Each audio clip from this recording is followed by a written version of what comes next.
Vocational स्कुलमा आएर हजुरहरूले फेरि नर्मल युनिभर्सिटी चेन्ज गर्न मिल्छ कि मिल्दैन, बी पर्मिटबाट ए पर्मिटमा जान मिल्छ कि मिल्दैन भनेर सोध्नेहरूका लागि चाहिँ म के भन्छु भने नि, हजुरहरूले यहाँ युनिभर्सिटी सेम जसरी नेपालबाट एप्लाई गर्नुहुन्छ, आइएल्स पिटीहरू चाहिने रहेछ भने त्यो पनि चाहिन्छ, फन्टहरू पनि नेपालबाट जति देखाउनु भएको थियो त्यो सबै देखाउनुपर्छ क्या। जसरी ब्याचलरबाट नेपालबाट गर्ने हो सेम हो, केही फरक हुँदैन। यहाँ फिनल्यान्डमा आउने बित्तिकै हजुरहरूलाई चाहिँ कलेजले ला यहीँ छस् न आइज भोलिदेखिबाट पढ्नलाई भन्ने हुँदैन होइन।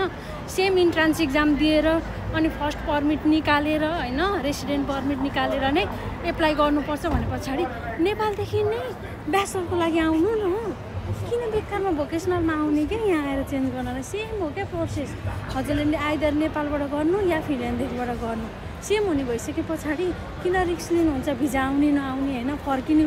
फर्किनु पर्ने हुन्छ नि त फेरि पछि त, भिजा आएन केही गरेर हजुरले इन्ट्रान्स इक्जाम पास गरेर कलेजले हजुरलाई लिएन भने त रिटर्न होम हो, अनि किन रिस्क लिनुहुन्छ।